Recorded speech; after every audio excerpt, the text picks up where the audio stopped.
Akkineni fans యొక్క బాధ అంతా ఇంత కాదు, వాళ్ళ బాధ నిజంగా పగోడికి కూడా రావద్దు.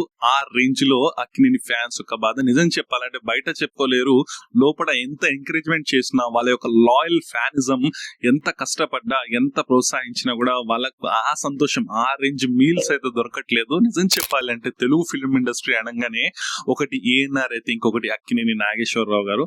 సో ఆ రేంజ్ లెగసీ దాదాపు 2010 వరకు కూడా అదే విధంగా సాగింది. అదే విధంగా ఒక రేంజ్ మార్కెట్ ని, ఒక రేంజ్ క్రేజ్ ని సొంతం అయితే చేసుకుంది. అయితే 2010 తర్వాత పట్టాలు మారాయి అక్కినేని ఫ్యామిలీ. ఆ తర్వాత వరుస పెట్టి ఫ్లాప్స్ అవ్వడము, లేకుంటే డిసిషన్స్ సరిగా తీసుకోకపోవడము, మూవీస్ సరిగా స్టార్ట్ చేయకపోవడము, ఇలా ఈ విధంగా అయితే కొనసాగుతుంది అక్కినేని హీరోస్ యొక్క కథ. సో మరి వీళ్ళ గురించి ఈ రోజు మనమైతే మాట్లాడుకుందాం. ఎందుకు, ఎక్కడ ల్యాక్ జరుగుతుంది, ఎక్కడ తప్పు జరుగుతుంది అక్కినేని హీరోస్ కి, ఎందువల్ల అనేది ఈ రోజు మన ఈ వీడియోలో కంప్లీట్ గా డిస్కషన్ అయితే చేసుకుందాం. మీరు మాత్రం మన ఈ వీడియోని కంప్లీట్ గా ఎండ్ వరకు చూసే ప్రయత్నం చేయండి. లైక్ చేయండి, షేర్ చేయండి, సబ్స్క్రైబ్ చేయండి. ఇక లేట్ చేయకుండా మనమైతే టాపిక్ లోకి వెళ్ళిపోదాం. అక్కినేని నాగేశ్వరరావు గారు తెలుగు ఫిలిం ఇండస్ట్రీకి మొట్టమొదటి హీరోగా కూడా మనం చూడొచ్చు. ఎందుకంటే ఎన్టీఆర్ గారి కంటే కూడా ఏఎన్ఆర్ గారు సీనియర్. సో తన లెగసీని కంటిన్యూ చేస్తూ అక్కినేని నాగార్జున గారు రావడము, తెలుగు ఫిల్మ్ ఇండస్ట్రీకి నలుగురు పిల్లర్లు, ముఖ్యంగా చెప్పాలంటే బాలకృష్ణ గారు, నాగార్జున గారు, చిరంజీవి గారు, వెంకటేష్ గారు, వీళ్ళు నలుగురు కూడా హోరాహోరీగా పోటీ సాగింది. ఎప్పుడైతే 2010 టైం, అప్పటి వరకు కింగ్ మూవీ వర్క్ కూడా నాగార్జున గారు కింగ్ లానే ఉన్నారు. సో అప్పుడు పోటీ ఎలా ఉండేదంటే నువ్వా నేనా అన్నట్లు ఉండేది. ఎంత మాస్ మూవీస్ అటు బాలకృష్ణ గారు, చిరంజీవి గారు చేస్తున్నా కూడా కమర్షియల్ మూవీస్ తోని, క్లాస్ మూవీస్ తోని తనకంటూ ఒక సపరేట్ ఇమేజ్ ని క్రియేట్ చేసుకుంటూ ఒక వర్సటైల్ యాక్టర్ గా అన్నమయ్య, శ్రీరామ్ దాసు, సిరిడి సాయి, ఇలా డిఫరెంట్ జానర్స్, ఒక సెల్యులాయిడ్ సైంటిస్ట్ గా మనం చూస్తాము నాగార్జున గారిని. సో అలాంటి యాక్టర్ 2010 వరకు కూడా మంచి ఎక్స్పెరిమెంట్స్ చేస్తూ, మంచి మూవీస్ చేస్తూ మంచిగానే క్రేజ్ ఉండే. ఆ తర్వాత సడన్ గా డిప్ అయితే అయింది. అండ్ నెక్స్ట్ తరం, థర్డ్ జనరేషన్ గా నాగ చైతన్య గారు రావడము అండ్ అఖిల్ గారు కూడా రావడం మనం చూసిందే. సో వీళ్ళు కూడా స్టార్టింగ్ లో నాగ చైతన్య మంచి క్రేజ్ ని సంపాదించుకొని, మంచి హిట్స్ ని సంపాదించుకొని, ఆ తర్వాత ఫ్లాప్స్, వరుస ఫ్లాప్స్ ని చూసుకుంటూ అడపదడప హిట్లు కొట్టుకుంటూ, ఫ్లాప్లు కొట్టుకుంటూ బండి అయితే సాగుతుంది నాగ చైతన్య గారికి. కానీ ఒక స్టార్ హీరో ఒక టైర్ 1 లోకి రావాలి, ఎలాగైతే ఒక రామ్ చరణ్ మనం చూసుకున్నట్లయితే ఏదో ఒక రకంగా టైర్ 1 లోకి అయితే రావడం జరిగింది. సో టైర్ 1 లో ఎక్కడున్నాం అనేది కాకుండా టైర్ 1 లోకి అయితే రావడం జరిగింది. బట్ ఇటు నాగ చైతన్య గారిని చూసుకుంటే స్ట్రగుల్ అయితే కంప్లీట్ గా కనిపిస్తుంది. ఇక అఖిల్ గారి విషయానికి వస్తే ఎంత తక్కువ చెప్పుకుంటే అంత మంచిది. స్టార్టింగ్ లోనే ఫస్ట్ మూవీతోనే సూపర్ డూపర్ స్టార్ అయిపోతారు, టైర్ 1 లకే వెళ్ళిపోతారు అనే రేంజ్ నుంచి హీరోగా నిలదొలకడం చాలా కష్టంగా మారింది. ప్రస్తుత మూవీ ఏదైతే మనకు రీసెంట్ గా వచ్చిన మూవీ ఉంది కదా, సో ఆ మూవీ పేరు నాకు సడన్ గా గుర్తు రావట్లేదు. సో ఆ మూవీతోని హీరోగా నిలబడడం జరిగింది. ఎస్, లెనిన్ మూవీతోని హీరోగా నిలబడడం జరిగింది. అదొక బిగ్ సేవర్ గా మారింది అక్కినేని ఫ్యాన్స్ కి. అయితే నిజం చెప్పాలంటే అక్కినేని ఫ్యాన్స్ చాలా లాయల్ ఫ్యాన్స్. నిజం చెప్పాలంటే ఇన్ని వరుస పెట్టి దాదాపు 15 సంవత్సరాల నుంచి అంతగా ఫామ్ లో లేని యాక్టర్స్, నిజం చెప్పాలంటే అంత పెద్ద హిట్స్ కూడా లేని యాక్టర్స్ ఎంతో కష్టపడితే రీసెంట్ గా తండేలతోని 100 కోట్ల క్లబ్ లోకి ఇటు నాగ చైతన్య గారు చేరడము, ఎంతో కష్టపడితే నిజంగా 100 కోట్లు అని చెప్పి పోస్టర్ వేసుకున్నారు లెనిన్ మూవీకి. బట్ యాక్చువల్ గా అంత కలెక్షన్స్ లేవు. వాళ్ళకు కూడా అక్కినేని ఫ్యాన్స్ కూడా తెలుసు, దాదాపు 80 కోట్ల వరకు ఆ మూవీకి గ్రాస్ వచ్చినట్టు తెలిసింది. అయితేనే ఆ మూవీ సూపర్ డూపర్ హిట్ అయింది, పెట్టిన పెట్టుబడికి కలెక్షన్స్ వచ్చాయి ఆలోకే. బట్ నెక్స్ట్ మూవీ ఏంటి, మంచి ఫామ్ లో కంటిన్యూగా మూవీస్ చేసుకుంటూ వెళ్తున్న నాగ చైతన్య గారు వరుస పెట్టి చాలా మూవీస్, నిజం చెప్పాలంటే వెంకీ అట్లూరి గారు దాదాపు తను తీసిన మూవీస్ అన్నిటికీ ఫస్ట్ గా స్క్రిప్ట్ వినిపించింది నాగ చైతన్య గారికి. నిజం చెప్పాలంటే లక్కీ భాస్కర్ కానివ్వండి, సార్ మూవీ కానివ్వండి, లేకుంటే మొన్న వచ్చిన విశ్వనాథ్ అండ్ సన్స్ మూవీ కానివ్వండి, ఈ 3 స్క్రిప్ట్లు కూడా నాగ చైతన్య గారి దగ్గరికి వెళ్ళింది. తను డేట్లు కుదరక, డేట్ అడ్జస్ట్మెంట్ కాక ఈ మూవీస్ ని పోస్ట్ పోన్ చేసుకోవడము, ఇక్కడ నుంచి డ్రాప్ అవ్వడం అయితే జరిగింది. అంతెందుకు, ఇరుముడి మూవీ బాక్స్ ఆఫీస్ వద్ద సునామీ సృష్టిస్తుంది. అసలైన కంబ్యాక్ ఇస్తే, రవర్ణ కంబ్యాక్ ఇస్తే ఏ రేంజ్ లో ఉంటుందో ఆ రేంజ్ కలెక్షన్స్, గంటకు 40,000 50,000 టికెట్లు కూడా సేల్ అయ్యాయి బుక్ మై షోలో. అంత సునామీ సృష్టించింది. అలాంటి మూవీని కూడా వదిలిపెట్టుకోవడం జరిగింది.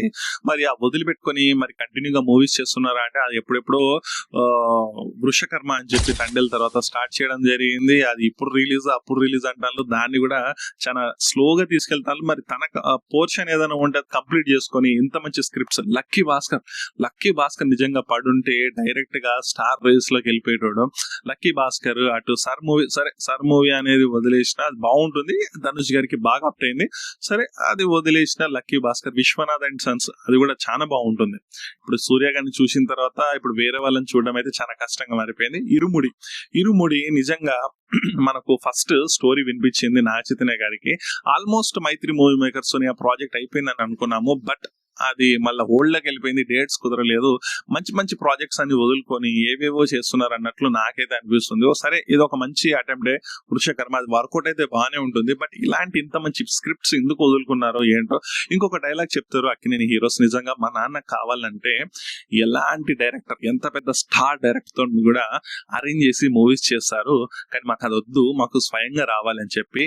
ఇది ఫిలిం ఇండస్ట్రీకి పనికిరాదు, నిజం చెప్పాలి అంటే పనికిరాదు. అంతెందుకు చాలా మంది యాక్టర్స్ ఉంటారు, ఇంటికి పిలిచి డిన్నర్లు పెట్టి వాళ్ళతోని మూవీ సెట్ చేసుకుంటారు. ఎందుకు సెట్ చేసుకుంటారు?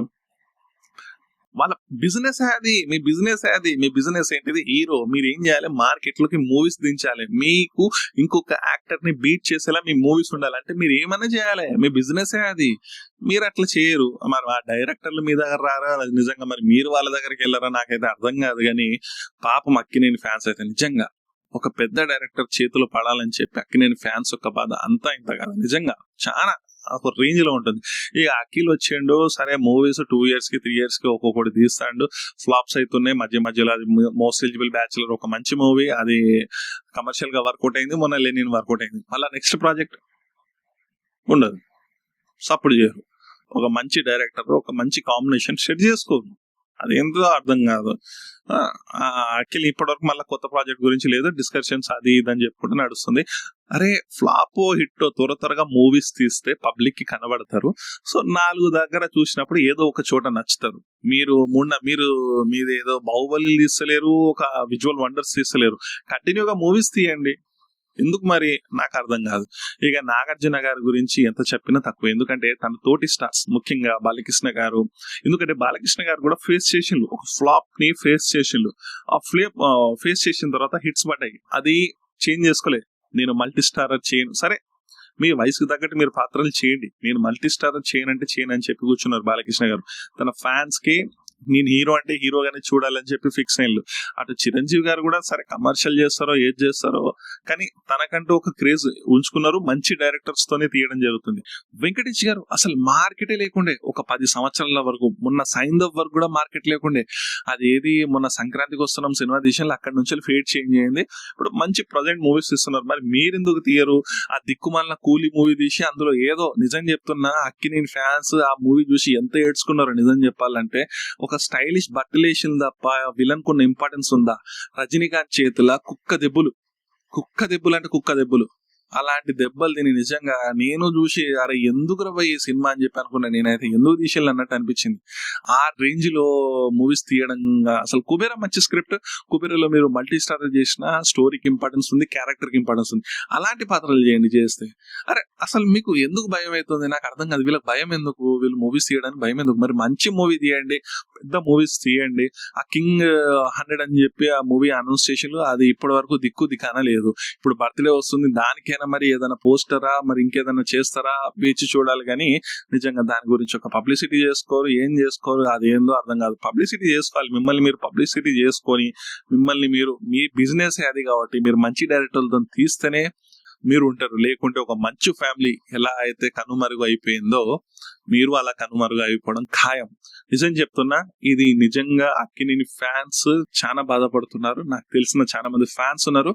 అన్న ఒక వీడియో వీళ్ళ గురించి ఒకసారి మాట్లాడు అని చెప్పడం జరిగింది. సో ఈ వీడియో ఒకవేళ నాగార్జున గారు అంత సీన్ లేదు నా వీడియోకి, అంత రీచ్ ఉండదు. ఒకవేళ నిజంగా అక్కినేని ఫ్యాన్స్ డెఫినెట్ గా అక్కినేని హీరోస్ కి ప్రేమిస్తే నా వీడియోని అంత దూరం రీచ్ చేయండి, చాలా ఇంపార్టెంట్. ఈ వీడియోకి ఇంతే గైస్, నెక్స్ట్ వీడియోలో మనం మళ్ళీ కలుద్దాం. Please like, share, subscribe and me opinions లో కామెంట్ రూపంలో తెలియండి. ఈ వీడియోకి ఇంతే, నెక్స్ట్ వీడియోలో మనం మళ్ళీ కలుద్దాం. అంతవరకు బాయ్ ఫ్రెండ్స్, సైనింగ్ ఆఫ్.